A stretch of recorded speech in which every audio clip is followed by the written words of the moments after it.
L'Haïti, les célèbres tentures murales marocaines.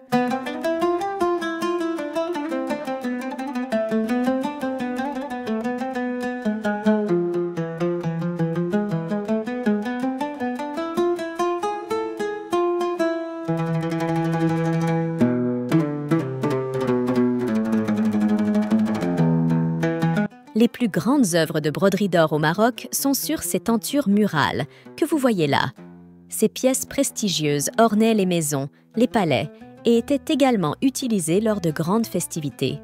Cette tradition profondément ancrée remonte à plusieurs siècles, comme en atteste une description du palais d'Al-Mansour à Marrakech vers 1578.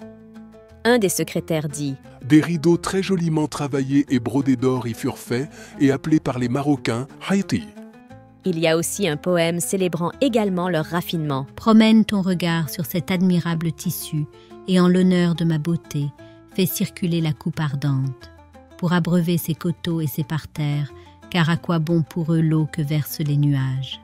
Le design met en avant de majestueux arcs monumentaux qui s'étendent sur presque toute la hauteur. Ils ne sont pas de simples ornements, mais une évocation directe de l'architecture marocaine, avec une référence marquée au palais Al-Badi et à la mosquée de Tinmel. Toute tentative d'imitation ou d'appropriation devient alors une démarche aussi vaine que risible. Les décorations incluent également des motifs floraux ou géométriques.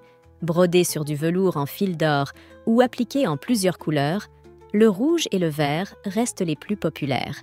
Ces tentures murales, toujours confectionnées sur commande, variaient d'une ville à l'autre.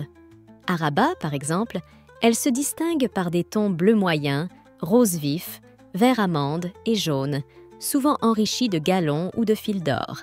Fabriquées en satin ou en feutre fin, elles témoignent d'un savoir-faire artisanal unique. À Tétouan, on trouve souvent des tentures murales de cette couleur avec cette broderie.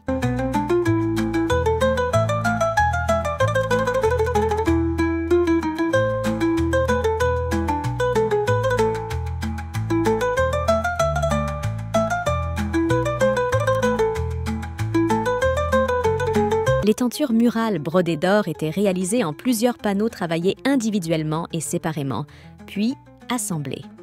La réalisation de ces œuvres d'art pouvait s'étendre sur plusieurs mois, selon leur taille et leur complexité.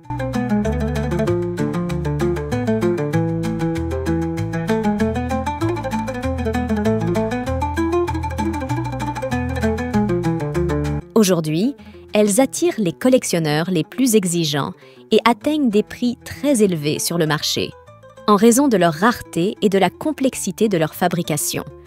Elles sont également exposées dans des musées, mettant en lumière leur valeur artistique et historique. À la prochaine!